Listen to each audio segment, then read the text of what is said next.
Hello, everybody. Welcome to session number 12 of the first of the series of Bridging Generations with Howard Snooks. And I have a guest today who I have known, I think it's about 9 or 10 years now. It's been a Yeah. it's been a while. His name is Divine Nchang, and he is a model. This is how I met him. But I want to always start, as I always do, with a dad joke. So I asked my dog what 2 and 2 is, and he said nothing. Okay. So, Divine, I just want to tell you about my first memory of you. I was, I'd become a model, and there was nobody my age anywhere near. So, and it felt like I was a little kid at the first day of school at a new school, and everybody knew everybody. And you were like the coolest kid in the school that came over to say hi to me. I remember that day. It was I don't remember exactly what show it was, but you were just standing there. You were looking around. Yeah. But I felt cool vibes from you. And then you looked like you knew what you were doing. At the end of Did the day. I? I thought he's probably been in this business for a while. Let me go say hi. Since you're studying by yourself and everything. Yeah. And then that's when I realized we had the same agency too. We were signed on the same agency at the time. That's right. So, yeah. Right. I think it was meant to be. And, I really want to tell you I appreciated that because I may have looked like I knew what I was doing, but just like, what have I gotten myself into? I didn't even know there was a fashion industry in Denver. In Denver, that's true. It's come far away. That's true. But Charlie Price did say, I think you could call it a fashion scene, yes. Not a fashion industry. No, it's not an industry yet. We're trying to get there. Yeah. Well, so I'm going to turn the microphone over to you to fill us in a little bit because I know part of your story, but there's a lot. We're Facebook or Instagram friends, and so I kind of follow Divine. And we talk every once in a while. You came to my 70th birthday party, yes. which was 6 years ago. 6 years ago, and I still remember the chicken you made. Oh, right, with the yogurt. Yes, right. And then I know you gave me this recipe using apple cider to marinate. I've been using that. That's right. Mm-hmm.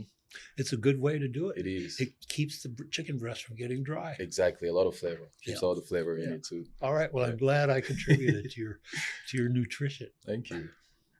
Okay, so fill me in. Start with how old you are, when you came here to the United States, that sort of thing. I'm 31 years old. I moved to the States in April of 2015, and I was 20 years old at the time. But I turned 21 5 days after. So I came in on a Monday, and on a Friday I turned 21. I came all the way from Cameroon, and I've been here in Colorado for most of that time. I fell in love with the place, and mainly because it reminds me, it's almost the same topography as Cameroon, where I come from the region, because I'm from the northwest part of Cameroon, and from a village called Akum. Akum? Yeah, I would say it's like a mountainous village. It's all on the mountain range. There's a cool story to how we got there, the position where we are right now. But same vibes growing up with hills around, mountains, foggy, just the mountain life going up and down. So and cattle. Colorado cut, yes. Cattle. There aren't many cattle here, but a lot of parts of Colorado do have cattle. There is. When I drive, especially in the far lands around, there's a lot of cattle and even some horses. Oh, yeah. Yep, definitely. Okay, so you've been here 10 years, you're 31. So I met you when you're like 21 or 22. Brand new, almost, a couple years in. Yeah. So how did you get into modeling when you got here? Modeling. So this one came in two parts. I had a friend that I met here, one of my first friends. So rest in peace. She's of late now. Oh. Yeah. So we had met on social media. She invited, because I was brand new here and everything. She invited me out. She was an African lady too, and one thing led to another. She was into the fashion industry, the fashion scene. There was a little fashion scene back then with some local designers, especially some African designers that are based here, and she would just always invite me for the showcases. And she's like, hey, you should come. This lady, she's a great lady. She really, there's no male models in Denver, and there's no black male models in Denver. And she thought I looked the part, why don't I just come along? So that's how I really, started getting into the shows a little bit. Yeah. And then the second part is once I started that, my mom, because I moved here, my mom was out here. So I came to meet my mom out here. She had friends who had advised her to like maybe, lead me into that direction. Just I guess I had the looks for it. And she had found this course that I took. Yeah. I actually took a course for it. And then after that, going from these little shows, one show to another, I found my way doing Denver Fashion Week. And then from being at Denver Fashion Week, I got scouted by my first agency, Golden May with Julie. Yes. And then after that, step by step, we kept going up, and now I'm with the new agency. Wow. So did you go through John Casablancas? Yes. I did too. That's how I got started with John Casablancas. Yeah. Well, he said he has the look. In the fashion industry, they don't say somebody's like handsome or beautiful. They say they have a good look. They have a good look. And so I think that's true, that you have a good look. Yeah. I had to learn and what you're that tall, I had to learn what that meant, because you when you grow up, the standard of beauty, it's varied, and it's different from zone around the world, So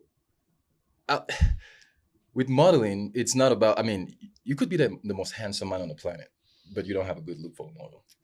It's so true. And you could be from a community where you're not probably considered a good-looking man, but you might be the top model in a different zone. There's something about how the camera likes some people and it doesn't like other people, and it's not exactly related to look. I mean, it is, but I don't. It's not at the same point. It's not. It's very strange. Yeah. I think that's where the art comes in. One of those things you really can't. It's just there. You really can't touch it, see it, but you could feel it. Yeah. Well, Divine really does. He's got the look and he's got the style. Every time I see one of his, his poses, it's like, that guy knows what he's doing. And I remember seeing, for a while there, you were always in these wedding scenes, like you were getting married. Oh my God, the wedding scenes. Yeah, when is this guy going to actually get married? It was a time in Colorado, man. It was a season of just bridal shoots. Right. I think there was a time I was averaging like three to four bridal shoots a year. Yeah, and that it rubbed the little feathers in my family. Yeah, there's a story behind that is there? too. Oh my God, Who all lives here in your family now? My mom. She was in Colorado, but she ended up moving to the East Coast, to Maryland. To Maryland. So but I decided to stay. Yeah. So you're like holding down the fort exactly for the family. And you, as I recall, you once lived in Thornton, didn't you? Yes, Thornton, Westminster, Federal Heights, over there. And now you live. I'm in Denver. Right? Yeah. Kind of Colorado Boulevard. Denver. Okay. I used to always love the suburbs. Then, I was like, if I'm going to move away from Denver, I would like to live in the city before I ever think of moving. So I took the chance. I'm not a big city guy. I grew up in Durango, which is, the furthest from a big city. But my parents, every once in a while, would take us up to Denver just so we could see what cities were like. In Cameroon, we say, so you're not just a villager, so you're just country like, boy. Yeah, this is country bumpkin. That's like, so we'd go to a restaurant that had like a white tablecloth, or we'd go, this was back, it wasn't here when you came, but the Denver Dry Goods Company downtown, they had escalators, which was just like so much fun when you're a little kid. Right? Back in the day, I bet. That's not much different from, I know we are generations apart, but given that I grew up in Cameroon and knowing how development goes, it sometimes I feel like it bridges that gap, because I grew up in the same setting where I grew up in the village side, in the countryside, so you could say that, and we would do the same thing. Like once in a while, we would dress up all nice and they would take us to the main city to go walk around, eat some street food, have some ice cream. Yes. And then when we're done, we're back to the village. Well, I saw something on one of your posts about New York too. Do you go to New York on occasion? Yes, I do. So what's happening? I was there last year for New York Fashion Week, for fall last year. You walked for New York Fashion? Yeah, for the FDLA. Okay, that's a big deal, everybody. It was an amazing experience. I'm not gonna lie. It felt like, I don't want people to hit me on this, but it felt like I was going to the city. New York, because I heard it's called the concrete jungle. Concrete jungle. Yeah, and I was like, wow, all those buildings, the skyscrapers, the amount of buildings there, the landscape, the walking, Everybody's thin there because they walk the everywhere. walking. Do not underestimate the Yeah. walking. No, it's Oh great. my God, I almost gave up So, at some point. so New York Fashion Week. Mhm.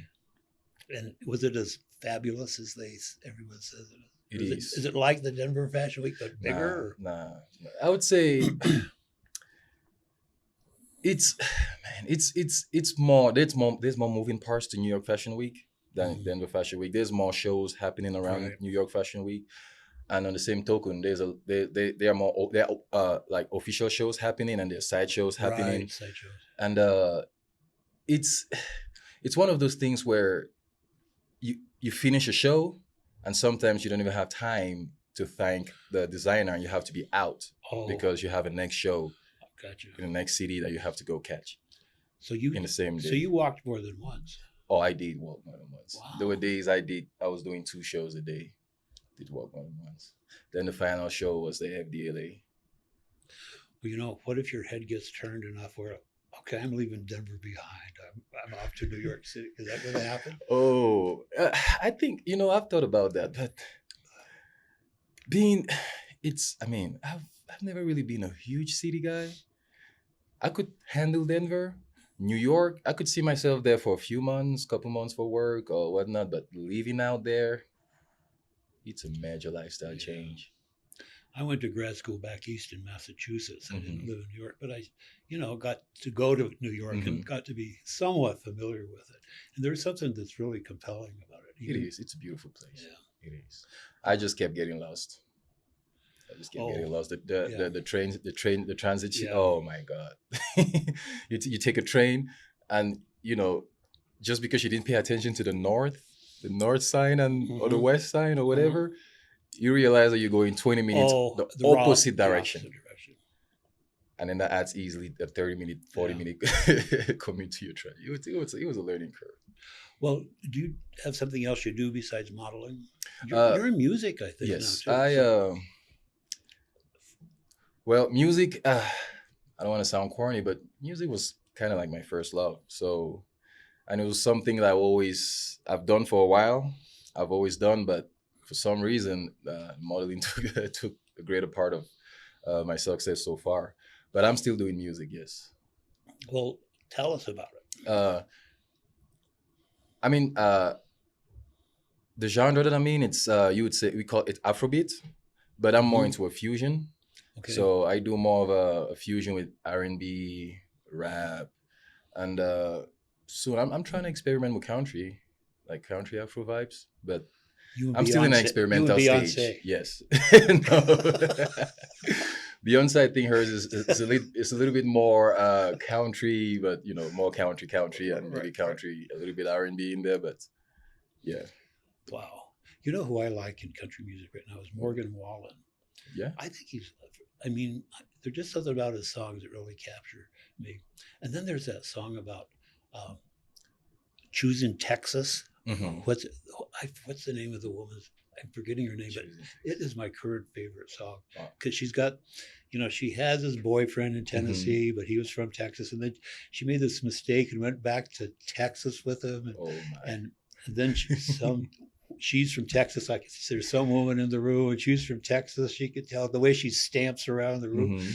and then she goes, then she lost her boyfriend to this guy from Texas. So it's sad. She lost her boyfriend to the guy. Uh-huh. She shouldn't have gone there. She should not have. That's what she says.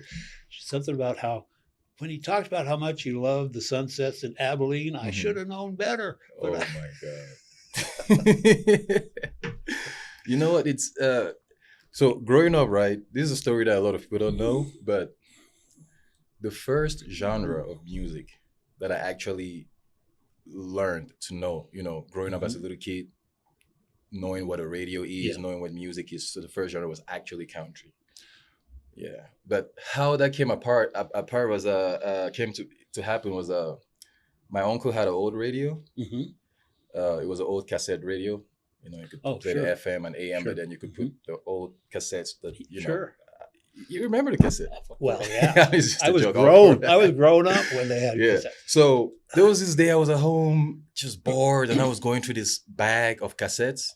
Mhm. And then I just happened to pick up this one with a cool cowboy looking guy on it, popped it out, rolled the tape. And I used to remember the name of the artist because it was written on the cassette, but throughout the time I forgot. But the minute the song started, I was, Hooked. I don't know how long I was in that room, but it felt like time was passing by Really? I just went into a trance.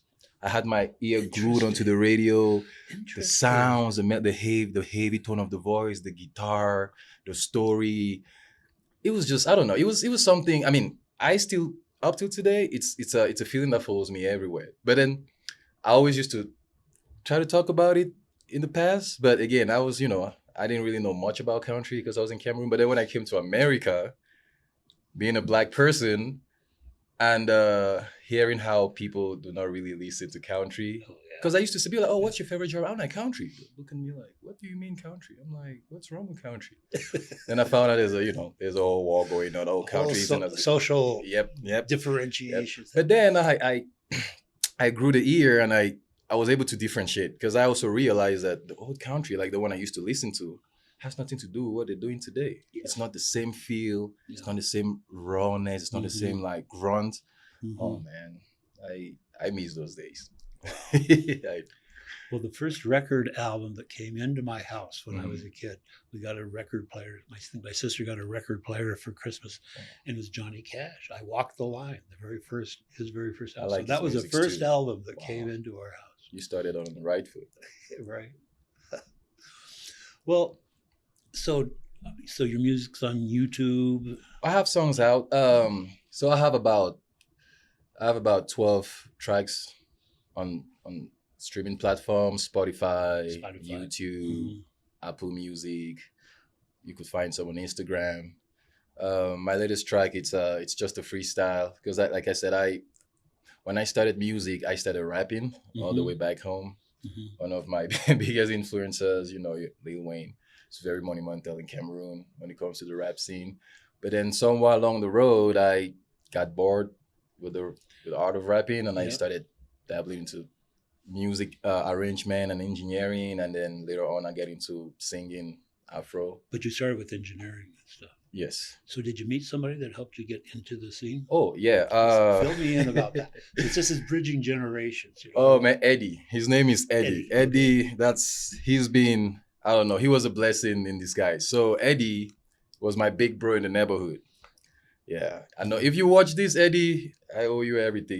He was my big bro in the neighborhood. So Eddie, I used to go to a boarding school back home. So it's boarding school, you spend every semester or every term, right? Mhm. You spend 3 to 4 months Mhm. on campus, then you In go a home dormitory. for maybe You sleep in a dormitory. Yes, Yeah, dormitory, yeah. dormitory life. Yeah. So there was this one summer I got back home, and I think Eddie had his family. Eddie, he went to school abroad, and he was working in different cities. I think he came to his family. He came to his family home, and he had a little home studio, and he had been hearing about me in the neighborhood. Because people had been bringing up my name. There's this Local kid you boy got- makes yeah. good. I had my city on lockdown. Yeah. He heard about this kid and one friend to another, and somehow they brought me to his studio. And the guy who actually brought me to the studio was a local rapper that had just gotten out of jail, and he had heard about me too, and he had come all the way to my house because he knew my elder brother. Wow. Wow. And he knocked on the door. He's like, "Hey, are you da da da da?" Because back then my name was Aced. He's like, "Are you?" I was like, "Yeah." He's like, "Let's go." Yeah, took me to the studio straight away. He's like, "Let's go." So we went to Eddie. We had a freestyle. They all loved it. The track was good. And then from there, Eddie kept, calling me back. And every time I'll come around, when he has a session with other people, I'll be watching what he's doing. And I told him, you know what? I want to start doing this. And then he was like, he gave me the best advice ever of my life. Because he was like, Divine, sound engineering is all about your ear. He's like, I could show you all the tricks in the book, but it's not going to help you if you can't hear what you're doing. So he told me the only thing he's going to tell me to do is train my ears to listen. So every time we sat in the studio and he was working on a song, he would be like, hey, Divine, what's wrong with the mix? What are you hearing? Back then, I wasn't hearing nothing. Yeah. I was saying, like, I can't hear, I don't know what you're talking about, man. And then he kept emphasizing that that if I want to get good at recording, mixing, and mixing myself and maybe other people, I have to be good at listening. Took on that advice, and throughout the years, all I did was I listened to a lot of music. I'll always have headphones on. I'll always have earphones on. Every time. Most of my pocket allowance went on buying headphones because I'll go through them. They'll break a lot on the headphones. And then I'll go on YouTube and learn the skills because he let me the skills are out there. You could learn it everywhere. You want to learn how to know this YouTube. So I was a YouTube guy. But back then in Cameroon, access to the computer wasn't that easy. Right. You had to go to a cyber cafe. We called it cyber cafe. Go sit down, pay for like an hour for slow internet, and you have to take maybe 2 hours to download like a 10-minute YouTube. It was rough. The kids today got it good. Yeah, you guys have streaming on demand. Yeah. We had to Kids go sit the whole day. They don't know what we had to go through, do they? We had to go sit out the whole day downloading YouTube tutorials just to go home because you couldn't even watch it. You couldn't stream it live. There was not enough bandwidth for you to even watch it online. So you always had to download the videos, go home, and then watch them. Wow. Yeah, that's how I learned. And now I'm able. I have a home studio where I work at. Oh, do you? I've recorded a few people in the city, and that's how I do my work. You owe a lot to Eddie. Yeah. Almost everything. Even my first software. He gave me my first software. Where does Eddie live now? Does he live he's still in Cameroon, I think. Yeah. Well, he taught you how to listen. Yes. That's kind of the Very main important. thing, isn't it? And there's so much meaning to that. Like something that you couldn't pick up, but then once you train your mind and your neurons in your brain, then all of a sudden you know what they're talking about. Yes. Now I listen to this music. I hear songs. I could hear everything. Wow. Hear the people's vocals, hear the different frequencies in their vocals, hear the tone, hear the instruments, the space around the instruments, the echo, the room. Yes. But in the beginning, it felt like witchcraft. I'm not gonna lie. Right. Yeah. He's hearing something that a phantasm is in there that's teaching him. Well, it almost sounds like you're more excited about music than modeling. I would say, yes. I would say so. Well, who got you into how did the modeling, was there some mentor that helped you in modeling before we leave and go back to music? I just want with modeling, I would say my biggest luck came from the school that I attended because most people don't know it today, but it's what will I say? It's a profession. A lot of people treat it like it's just they don't really know what they think. It's just something. Oh, you're good looking. You just show up. Right. There's a lot to it. There's a lot of etiquette to it.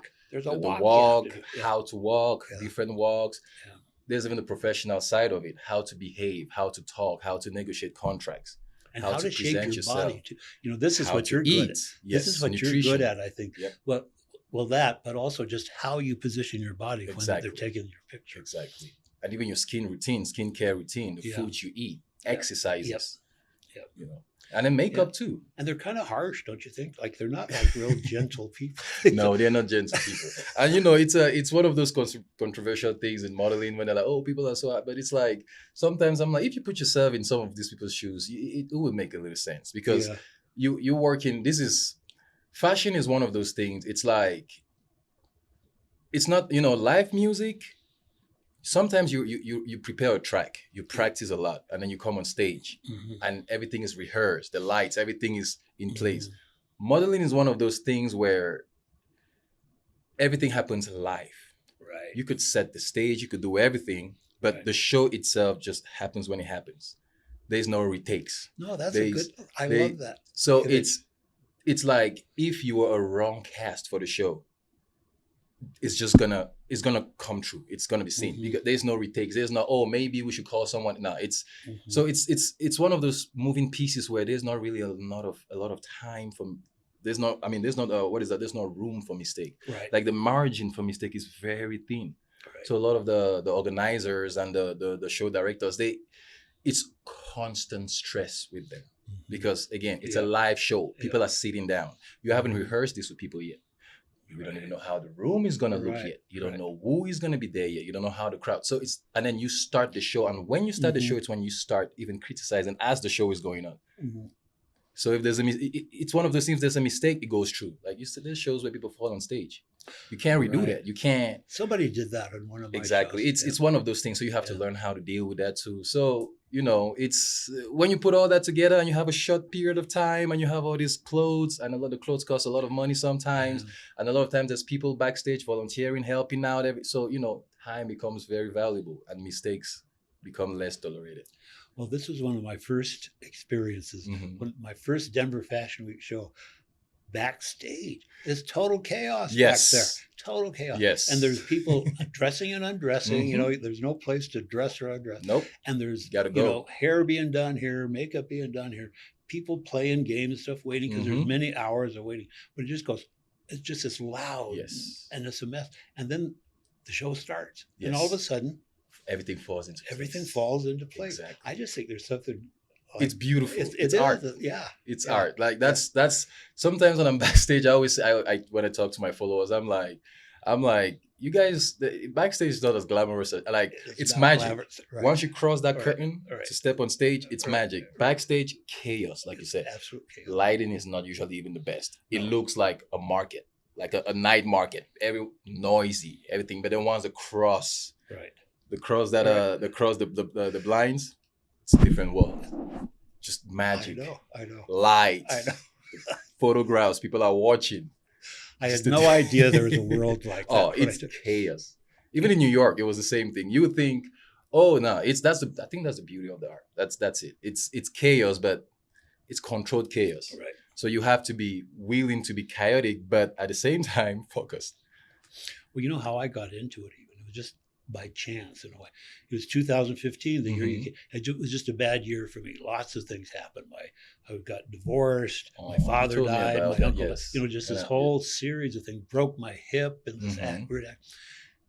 And I thought, man, I need a sign from the universe to tell me what to do. What you need to do. And here's this article in the Denver Post about how they needed baby boomers to be Yes. models. So I thought, okay, that's my sign from. Yes. And I'm glad you read that article. Oh well, thank you. Because you have to understand that. I mean, I didn't tell you this, but even when I met you that day, Mhm. even seeing you there that day, it's because things that have to do with beauty, Mhm. usually society tends to put a time constraint to it. Mhm. A lot of models deal with this where they think they are falling out of their prime or Right. they're getting old and Right. they're just probably 29, 30, 31. Right. So in the past years, I've been very happy. I've been very happy seeing people like you backstage because there's a lot more There's more. old baby boomer models out there, Right. and they're doing amazing. And seeing them helps take out that veil of, hey, you know what? It's this is a lifetime thing. Right. Yeah, don't be in a hurry. Right. Yeah, Right. there's Don't no be in a need. hurry, right. There's no need Right. being in a hurry Right. because, like I said, I look around when I saw you that day. I was like, because again, I thought you look like you I'm a know, good you played look. a part. Yeah, you had a good stand. You had great style. I think that's how he was like, great style. Uh-huh. And then I was like, oh, he knows something. He Uh, definitely knows things I don't know. uh, And then the look too. yeah. I just knew you had probably modeled when you were younger too. In my mind, I was like, yeah, he looks like he's been doing this. That Never- was it. Never he's in a been doing million years had I And then when heard you that. told me, I was like, okay. I was like, that's okay. It opened up I was like, wow. So, and then, because that was the time I found myself Googling. I was like, how late can a black male model keep Uh-huh. modeling? And I was like, oh, you know what? The industry is kind of changing. They're needing more. And I was like, so it was almost an encouragement for me to keep going. An inspiration. An I was inspiration. oh, good. Well, Every I'm glad. time I think about it, I'm like, you know what? She's just doing it. And then I have another friend. She does it too. And Silver Moon. Oh, Her, uh-huh. I forgot her Instagram. And every time I see her on stage, I'm like, wow, like okay, like Yeah, there's a There's- few out there that yeah. and it's not like I look like I'm a young guy. No, It's just that I'm an old guy, but I sort of like try to pull it off. It's no, kinda- you got the look. Yes, that's you got the look. That's why you got the look that it need, and that's what it is, And there's a show. What show was that I saw recently? And they had like older models do it. Oh man, Was it here in Denver? No, it was one of it's one of these It's one of the big brands. Like, It wasn't Gucci. It was Dolce and Gabbana. no. Where I looked at the lineup, and they had a lot of, like, I would say the models looked like they were in their 30s. All of them. It's like they and I Mhm. I felt like they were bringing back the, how can I say, the more, because these models are falling to the looks of more boyish, Right. like younger, the 21, 2019, but Right. these guys look more like the matured model. I don't know how to really phrase it, but it brought back that old modeling industry vibe where did they the have men more? were not so scrawny and they Oh, were not right. so like just babies. Right, There was a little bit right. more grit hair, More more classic, manliness, more more classic clothes. yes, Too. yes, more classic clothes too. Yeah, there's some things you can't wear when you're an old guy that you. But I've tried. I mean, I've like usually when I get picked is for streetwear, so I've Mhm. got sort of a streetwear look on I it. told you got the look. You're a model. You got the look. Streetwear, fashion. You got the look. It works. COVID kind of hit things right when Yes. I just had been going for a couple of years. It Mhm. probably hit you the same way. All of us. So what happened to you during All of COVID? us. Picked up weight. Did you? Oh, come on. I PR'd my weight during COVID. I was always struggling because I had to want to put a little size on me, but I was struggling with that. And during COVID, I hit 210. Yeah, first time in my life. Whoa. Yep, that was my achievement. I'm proud of it. It was like I was like, oh, I could make it. I could hit 210. Yeah, it took a lot of eating and sitting around Mhm. and doing nothing Mhm. to get there. Yeah. Well, gravity plays a role too Yes. when you get bodies change when you get older, no matter how hard you try. It's true. Not Huh. Well, let's go back to the music thing for a bit. Who are you targeting your audience to, and how well are you doing with targeting that audience? To be honest, I'm still in an experimental phase. The music industry has changed in a couple years, and it keeps changing. It's not. You remember, pretty much even in your days, there was just a few genres of music, and there was Right. just a few venues where you could listen to Right. this music. It means if you were somebody that maybe wanted to make a living off of your music, you were constrained to fall in either of these groups. But today we live in an age today where that's not really applicable as much. And there's like, I mean, people are looking for something different, something that sounds fresh. Mhm. Everyone is looking for a fresh sound. They're all Mhm. tired of the same rinse and repeat. So, having that in mind, I decided, you know what, I'm gonna go back into experimenting with music. So rather than focusing on, like rather than focusing on too much on the how you say it, on the what is that word, logistic side of it, with Yeah. with targeting, Yeah. looking for fans and whatnot. I'm more focusing on crafting a sound that could resonate with people first. Well, so you have a gift in a way to be able to do that. Yes. Like it gives you it takes time to do Mhm. that, but it also gives you this opportunity to be very creative Exactly. and not just go, are they going to like this or not? You're gonna go, Exactly. I'm going to make people like this stuff. Exactly. That's kind of what you're doing. Because I have this is my take when it comes to music, right? I believe, because the motto of the industry now, or the industry that we knew, was they wanted you to make music that the people liked. Right. And I always thought that was wrong, because I always felt like it wasn't right, because I'm like, you're an artist. You're a venue. You're a channel for the music.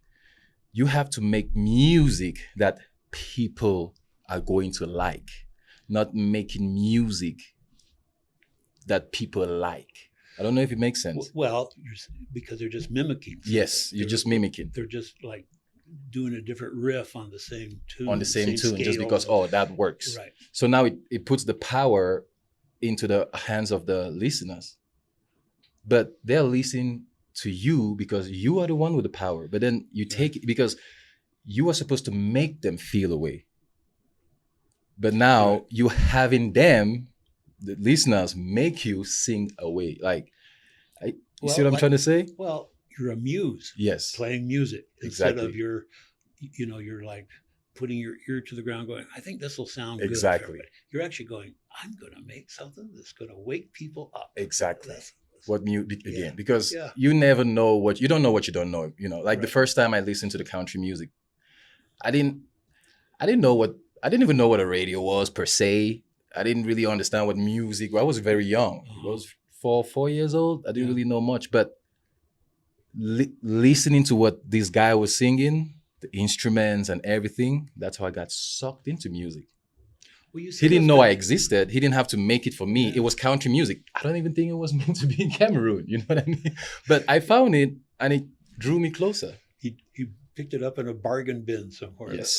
Yes. But so your uncle also was. A Oh man. big Yep. effect- Yep. say- And that radio was a red radio. Yeah. I The remember. red radio. Yes, I remember that red radio. Hmm. Yeah, it was. It had the power cord was cut. Red. It was a split power cord. Mhm. So sometimes you had to like do the Oh, wire, tie it together. and it shocked me a few times. That's why I remember that radio. Well, I like it because the way you described it, like it was a magic experience in some way. It changed you inside your Everything. mind when you just heard it. It Sings changed that day. Yeah. Sings Think of that what- day. You might not have. No, I mean, you wouldn't be where you are now. You No. would be somewhere else. Who knows Nope. how it would be? no, because I mean, walking around with the bars, yeah, you hear music, right? Mhm. But I had never really listened to music. Just you hear some people are singing, you're singing, but Mhm. But that day, I felt something. Like when I had my head, because they have the one woofer Yeah. thing. I had my head right there. Yeah. Now I know it's called frequencies and everything. That because Mhm. the little frequency in the back. Mhm. I was like, wow, it was so beautiful. And I listened to that same tape every day. I was alone at home every day. And you got something more out of it every time. Yes, every time. Well, I Every think that is very, very interesting. Anytime somebody has a profound experience like that, that makes, that's what life is all about, I think. Till today. Yeah. Yeah. Huh. So you're 31 and you've got music and modeling under. Are you doing anything else? I coach soccer. Do you? I'm a soccer coach. I coach between 5-year-olds to 12 and 13. So yeah. 5-year-olds Mhm. playing soccer. Mm-hmm. My kids did that. Yeah. And it was. Yep. That's what I do. Why do you think the United States isn't a bigger, like every child learns to play soccer, Mhm. but hardly anybody carries it on. It's, In the United States. football or Mhm. something instead. I mean, yeah. You got any theories about why?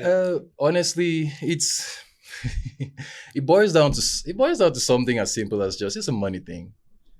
It's all about a money thing. So I I work with this company AYSO Play. Mhm. So what we actually do is that's the gap we try to bridge with what we do with soccer. So because for some reason soccer in America is extremely expensive, and just to paint the picture right, soccer is one of, if not the cheapest sports to Right. play in the world. Right.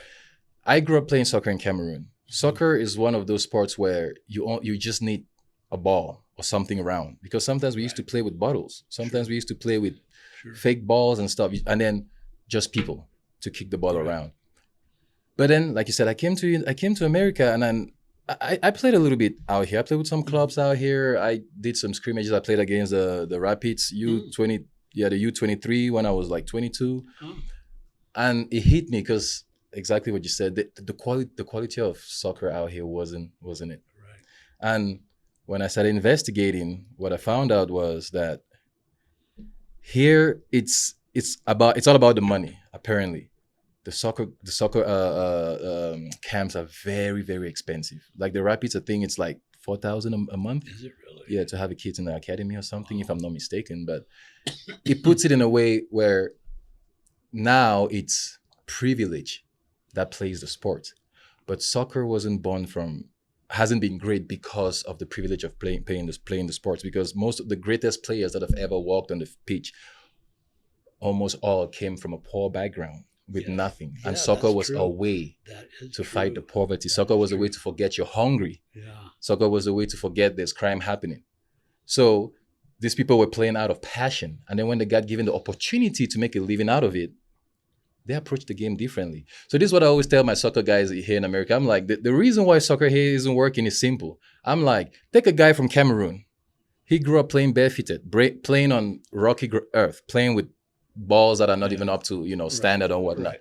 And then this kid actually grows the passion, has a talent, and he's given a chance to go play for his country. I'm like, do you think you are gonna go at that ball with the same heart that kid is gonna go at that ball? He has a whole village waiting for him. Right. He has a whole city waiting for him. Right. To him, he's playing for his life, because being a soccer player coming from a place like that is almost like a blessing.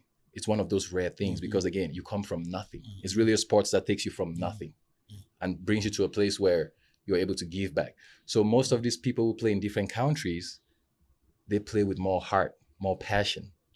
Then you come to America, a lot of people playing is because mommy could pay for me to go play.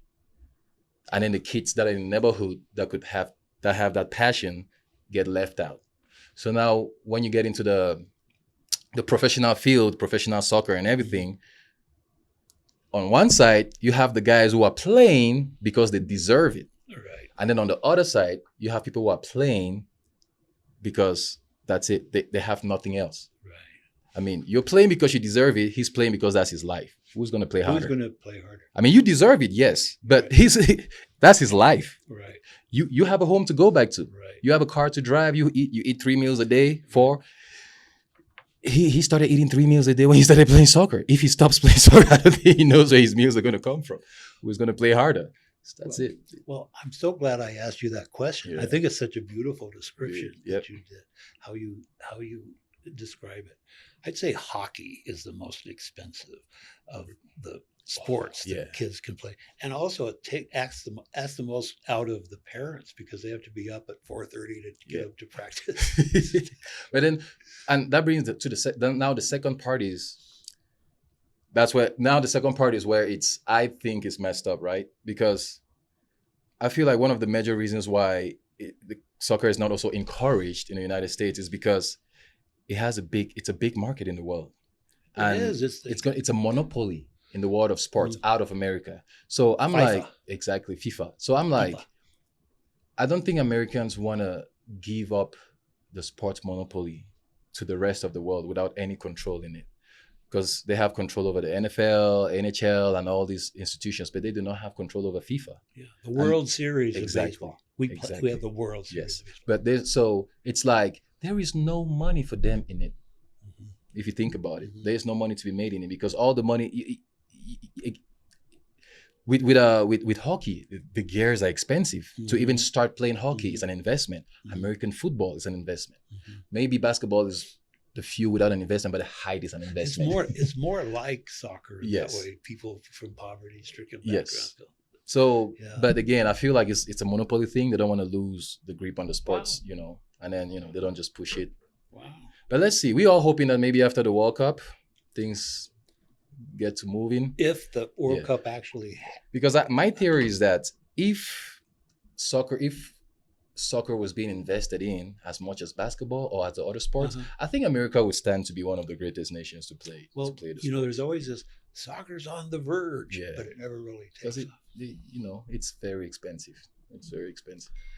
Well, our time has come to an end, but I'm so glad I invited you. This is really Thanks for having me. Maybe we could do it again. Oh, we should. We should most definitely. You want to do that? Yes. Okay. Let's. I have a lot of stories. There's a lot more. I know there's a lot more that I was going to ask you, but we could keep it for next time. So. Yeah. Well, thanks so much. Thanks for having me. I really appreciate it.